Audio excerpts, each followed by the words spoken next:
Greetings duelists and welcome to another video. So as I already did previously, I did a replay involving me playing Vanquish Soul and just having a very interesting duel that just lasted a little bit longer than usual. This time the same thing happened, but it's going to be against a player who has almost the exact same rating that I do. And you won't be seeing Vanquish Soul in this video. In this video, you'll be seeing like the other deck that I like piloting. Um, and you'll see that my opponent is also playing something that is kind of unorthodox. But I figured I'd show this duel because it just goes to show you that grind games are more and more common this format if you know what you're doing. Also, like, player knowledge is super important. But yeah, let's begin. So my opponent wins the die roll. Like, I never win the die roll. He goes Salamangreat. He's playing Salamangreat. Pretty much Gazelle that deck. He's starting out with fire. He then activates mining. He's doing pretty much like the standard Salamangreat combo. Well, I'm not gonna say it's standard now. I'll pause it once we get to the part. But these two new cards from Soulburning Volcano kind of changed the landscape of Salamangreat. Before, you used to see like people just making Sunlight Wolf and like juggling Jaguar and like rotating between Jaguar, Balinx, and Sunlight Wolf and just returning Gazelle to hand, dumping like one of the trap cards and just adding the trap. Now you're not going to see that in Salamangreat anymore. You're going to see a new line that they have that plays more into Nib because it's a lot more summons, but it's almost as good when it comes to resources. So he activated the Weasel. The Weasel, pretty much what it does is if you link summon while that thing is in the grave, you put it on the bottom of the deck. It gives me a monster and then he draws a card. And it's kind of cool, this interaction, because the monster that they give me is underneath Sunlight Wolf, which means the Sunlight Wolf triggers and then he can grab back something from the Sunlight Wolf. So now he links everything away for Raging Phoenix. He linked Mirage Stalio, which means that the Balinx that was on my board goes back to his extra deck. And now the monster he's relinking is the Raging Phoenix. Before, you used to relink the Sunlight Wolf. Now you're really linking the Raging Phoenix. And now the Raging Phoenix has the effect to add any Salamangreat card. So he's adding the Roar. He's also summoning Foul. Foul is pretty much just like to make another Balinx. It's not really necessary to do this play, but since he has a lot of cards in hand, he's trying to like assimilate the card economy that he has. So now he says to pass.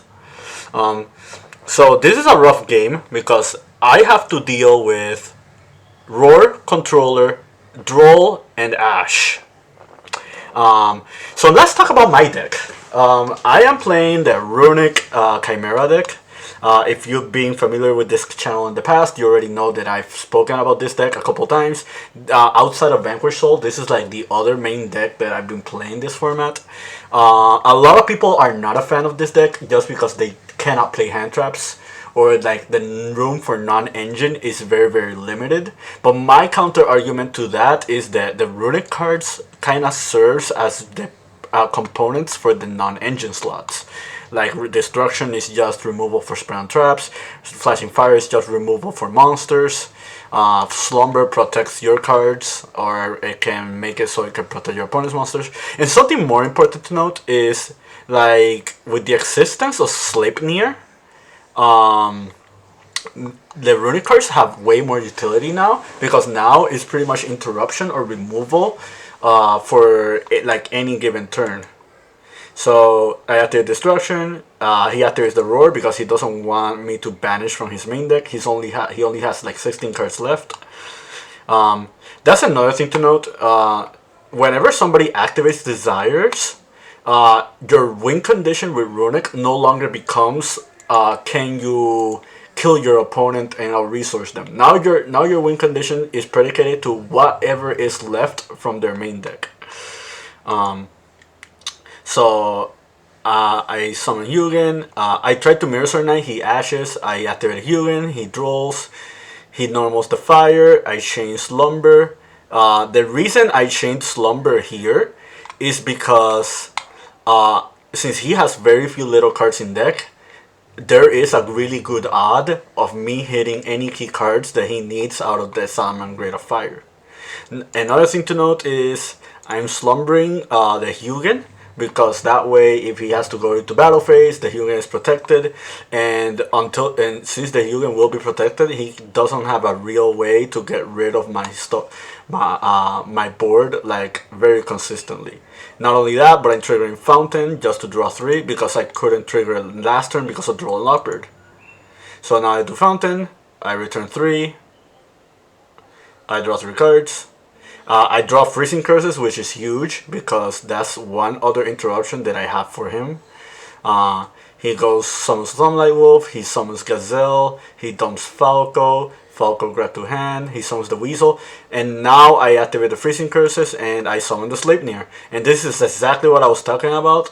Any Runick spell pretty much becomes like a way to stop your opponent from like OTKing you, or just becomes like interruption or something like along those lines. A normal instance, I would have summoned Gary. However, he does have Baling's Engrave, and Baling's, it protects them from all sorts of destructions. So Gary is not a way to guarantee me like going for like me surviving this turn. So if that's going to happen, I might as well just do the Sleipnir to just banish the Raging Phoenix. Also, banishing the Raging Phoenix forces my opponent to like keep playing after like the battle phase. Otherwise, the Raging Phoenix does not come back to the board like after everything's said and done. So I banish, I take life out of everyone. He activates Sanctuary just to give himself more life. Again, that doesn't matter to us because our win condition is not like OTKing our opponent. Our win condition is pretty much like out-resourcing them. So he relinks into Sunlight Wolf. He now links into Pyro. He summons Balings. He does Weasel again. He grabs back Ash Blossom. He tries to relink the Pyro Phoenix, but I reminded him that he already used Sunlight Wolf to relink. So now what he ends up doing is resummoning Raging Phoenix back from the banish because he was banished of Sleipnir, and I draw for turn. So now I have to deal with Ash, Controller, Roar, and a potential interruption be like probably from Raging Phoenix or something like that along those lines. So now it's less interruptions than last turn, but he still has interruptions. Something important is he has 10 cards left in his main deck. So I activate the Smiting Storm, and now me banishing the rest of his deck becomes a win condition for me. Because in terms of card economy, he's way ahead than I am. However, if I get rid of the rest of his resources, I can manage through them like safely. So now with the Smiting Storm, he's pretty much has two options: either Roar to negate this, or let it go through. If he lets it go through, he's losing 6 cards out of his deck, and I'm drawing 2 out of Fountain. Granted, if he doesn't use the Ash. So I do Smiting Storm, he banishes. I retell him his 6 Fountain, he ashes. I activate the Chimera Fusion. The reason I do this immediately instead of summoning the Mirror Sword Knight is because with the Chimera on the board, now I have targeting protection with the Quarrel. He still has the Roar to negate that, but like he'll pretty much have to exhaust all those resources, and I also can recur back the Chimera Fusion. So I do that. I activate the Baphomet to resummon the Mirror Sword Knight. I grab the Chimera Fusion. I do the Mirror Sword Knight effect. He lets it go through. I summon Baphomet, and Baphomet grabs me Chimera Fusion and Gazelle. Now I'm in a more favorable position because I have resources for days. This Baphomet and this Gazelle also has triggers. Well, actually not the Baphomet, but the Gazelle itself also has a trigger. And if this Chimera fusion goes through, what can end up happening is me summoning Guardian Chimera, and I can chain block around the roar. He still has the protection from Bailings, which is something to note of, but now I have a way to like deal with his entire back row. So I do Chimera Fusion, he lets it go through. I do Chain Link 1, Chain Link 2, he Chain Link 3 controllers, and I Chain Link 4, banishing the Quartal. And this is what I was talking about, like the only purpose of the Chimera King was just to make sure that I had targeting protection. Because a lot of people overlook this effect.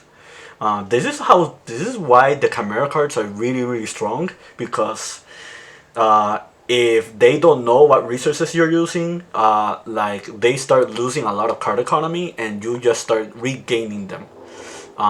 This is why, in my opinion, like the Chimera version is like the best way to play Runics at the moment. So now I resolve, I grab Quartal, I draw, and I try to pop. He lets it go through. He activates the Raging Phoenix and the Gazelle. I activate Quartal, that grabs me Gazelle, and now I set to pass. And in the end phase, I snipe the Will of the Salamangreat, which kind of shows us that he actually plays multiple copies of them. Let's see if he has a third one from Desires. Nope, he only plays 2. But yeah, now he draws Return. He drew into Imperm. He's doing Spinny. He's doing Falco. He's linking into Sunlight. He's now doing Jaguar, returning. He's grabbing Ash Blossom. I'm kind of surprised that he's really committing to the board. I'm at 1500 life and his Raging Phoenix is at 5600. So there's really nothing stopping him from just entering the battle phase. You can make the argument that I do have the Chimera Fusion and he is trying to play around that, but like at the end of the day,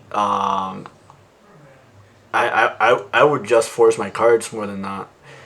So now he grabs Roar, he grabs Will, he activates the Will, I let it go through, he summons Pyro Phoenix.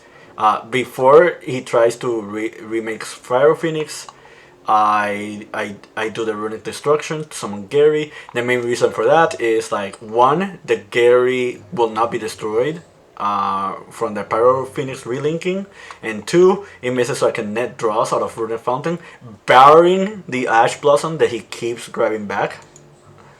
And that's one really strong thing about Salamangreat this format, like the ability of just grabbing Ash Blossom and using it every turn is really strong for the grind game, because a lot of decks just like cannot contest with this card like super efficiently. So my Fountain is negated. He makes Pyro Phoenix. So he makes Pyro Phoenix. If you're confused on why my board isn't blown up, it's because I changed the Mirror Sword Knight. Another thing that people just don't notice, like all these Chimera cards, they do have graveyard effects. So just getting rid of the Chimera King was just enough for them to like push through my board. So now I activate Chimera Fusion, I fuse into the Illusion Chimera. This pretty much guarantees that I really don't lose this turn, because now if he tries to get rid of this, he cannot be destroyed by battle. And if he does get rid of this by other means, I have the Chimera King to just banish and just summon it. So he kills the Garen Chimera, he kills the Gary, which was a mistake on his end, because now the Gary will pop the Roar. He sets one and end phase, I do Chimera King, and I do Barefootman. I draw for turn, I draw into Destruction. I can't do the pop effect because he has 3 cards in graveyard, and this makes it so I can banish 4, but it has to be specifically 4. So now my game plan is, can I get to a Runick spell that makes it so I can banish the rest of his deck? Because in terms of resources, he's way ahead of me. I still have to deal with this Imperm that is kind of unknown, but it's kind of there. I do have a Quartal to just negate that. But yeah, I activate Runick Fountain, I return 3, and I drew into 2 talents and the Kaiju. I do Chimera Fusion, I grab it back, I Kaiju away the Pyro Phoenix, I activate Chimera Fusion, I activate Guardian Chimera, Gazelle, Berfomet. I have the Quirtle for the Imperm, but I thought maybe it's better if I just do the Chimera fusion. But in hindsight, I kind of should have just done Quirtle and just ignore that all entirely. Make him waste another resource if he actually has it. But yeah, I fused away into Magnum. I returned the Mirror Sword and I drew into Flashing Fire. And now I try to pop. He pops his resources. I do Quirtle. Quirtle into Mirror Sword. I do Magnum. I return the Chimera Fusion. And that drew me into Slumber. And that's the end of the game. I'm gonna show the rest of the match, but this is like another example of why I'm recording these kind of duels. Like, my opponent was way ahead of me in card economy. Not only that, I am not playing hand traps, and the only board breakers that I drew are Tactics and the Kaiju. The Tactics didn't do anything, and I drew the Kaiju kind of late. So like, it kind of shows you that if you know what you're doing, your resources will just get you there. Now we're going to game 2. He goes first. I have Evenly, Cornfield, Fountain, Flashing Fire, Delta. He has Fire, Ash, Rivalry, Falco, Imperm. So he grabs the Gazelle. I'm waiting for that. He activates Sanctuary. So the main reason I grabbed Delta, I'm using Delta against him is because Delta can deal with the Sanctuary. And if you saw the game 1 of Salamangreat, the Sanctuary pretty much is like a way of them keep amassing resources. It's pretty similar to the Runick Fountain in that sense, where this field spell does not give them card advantage immediately, but it does progressively increase the better grind game. Also, you notice how Rivalry is here. Rivalry is gonna play a pivotal role in this game because now with new cards from Soulburning Volcano, there's a very specific combo you can do with Rivalry in this deck that is kind of cheeky, but in hindsight, it kind of works out in the end if you don't have like a good way of dealing with that.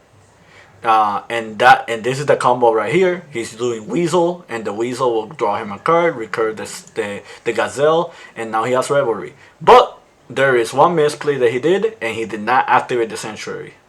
The combo is you activate the Sanctuary, and if the Bailings tries to crash over something, you make it so it loses the attack, and then you cannot crash the Bailings, and you're locked into Cybers as long as the Rivalry is on board. So no Chimera Fusion, no Runick summons, just a plethora of things. And also it was even more awkward because of Bailings being summoned, I cannot Delta. But he kind of misplayed, and I also misplayed. I realized it after this game, this particular game, and I just gotta give him the game because I kind of realized it a little bit too late, and so did my opponent. If you don't know what I'm talking about, I activated a Runick spell before the battle phase, and that was a huge misplay because I didn't have to do that.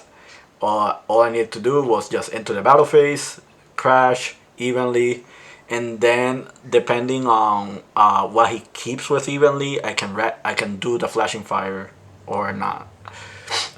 Normally on the circumstance, he's gonna keep Rivalry because it's the Floodgate. Also, I tried to do Mirror Sword Knight and he opened Ash Blossom. Just my life. Every time I open Mirror Sword Knight, they just have the Ash Blossom. This card is kind of a magnet for that card. But it's still, well, it's the end of the match because I give him the game because I realized the misplay. There's no point in playing a game there where I significantly would not have won despite my misplay. And that's one thing I advise players. Don't be afraid to just remember your misplays and see what plays you did. You can make the argument that you can just keep playing. It's accepted game state and both players are responsible for realizing these misplays. But sometimes I just like handing out the duel because for me it's better to learn better as a player to be punished or not punished by your misplays and how your deck works than you accepting a way of the game just because both players didn't realize it. Not every player is like that, but for me, it's more rewarding as a player if I know my misplay and I am doing illegal plays. I rather lose the game and accept my illegal misplay than just cheat my way into a win because my opponent didn't realize it. So now we go to K3. Another resource intense game. I open Double Tip, Flashing Fire, Mirror Sword Knight, and Portal. He opens Gazelle. that's crazy. One of Mining, Ash, Sanctuary, and Fire. I did ask my opponent during the duel, and if you want to read it, like you can pause to see like the interactions that we spoke about during the duel. I did ask my opponent what was his thoughts on Salamangreat with the new support. He said that in his personal opinion, he thinks that Konami is not going to unlimit Gazelle. The deck is just really good the way it is at the moment. I think that if Gazelle ever gets unlimited, this deck might just become tier 1. It's just way too good at resources. It's just as strong as Mathmech. Like as a one card combo deck for Cybers. Yes, you are fire locked, but like they gave them enough cards to work as a Cyber strategy. So yeah, once again, he has the Ash for Mirror Sword Knight. As expected, I summon a Hugin. I do not do Hugin's effect. I rather just have the 2 draws and just keep the Tip and the Mirror Sword for next turn. He fires, Weasels. He does Gazelle Dump. He does so in here. I Flashing Fire. So I already know he has a way to summon the Foxy, but my goal now is to see if what happened on game 1 can happen on game 3. And what I mean by that is trying to draw into the freezing curses. So if I draw into the freezing curses, I have a way of just like stopping my opponent outright and like do my resources very appropriately. So I Flashing Fire, kill the Gazelle. He now does the Foxy. He summons. He does Mirage, and I'm holding on this destruction for the Sanctuary or the set. I think that if my opponent plays properly, I don't think popping the Sanctuary is an option because he's just going to protect it with the Balinks that he already has on board. So he summons, he resummons, he does Weasel, returns and draws. He makes Soul Knight Wolf. He returns the Balinks. He summons that. He pitches, and now I Destruction. The reason I Destruction right here specifically is because he has Sunlight Wolf, and I already made the misplay last game, and I didn't play around the Sunlight Wolf grabbing Ash Blossom, so I just want to maximize my resources as soon as possible. So he might grab Ash Blossom back into his hand, but at least I have the Fountain to net me my draws. So I return the Balinks, he activated the Jack Jaguar, I chain the Fountain, Fountain return 3, I draw 3, and I drew into the Freezing Curses, which is exactly what I wanted. Now the Raging Phoenix triggers, the Raging Phoenix summons, and then the Mirage Stallion triggers, bouncing the Runick. He attacks directly, he resummons, and now I chain the Freezing Curses. So now his Salamangreat resources are gone, and now I only have to deal with a set card. I also have to deal with the Balinks. So what I do here is I Flashing Fire. He lets it go through. I tell him that DB is glitched, so he has to banish a second card. I now activate the Fountain. Fountain returns. He summons Raging Phoenix again, and I drew into Tip. And then Tip will grab me Destruction. And I'll use the Destruction to pop the set, and I pop the Mining. So now I already know he has the Ash Blossom. I kind of sadly have to like accept that, just accept the Ash Blossom and just let it go through. My opponent is very, very low on resources, and one non-engine card that I drew that's pivotal in this game is Super Polymerization. I do play Garura in my extra deck, so that's going to be super, super helpful.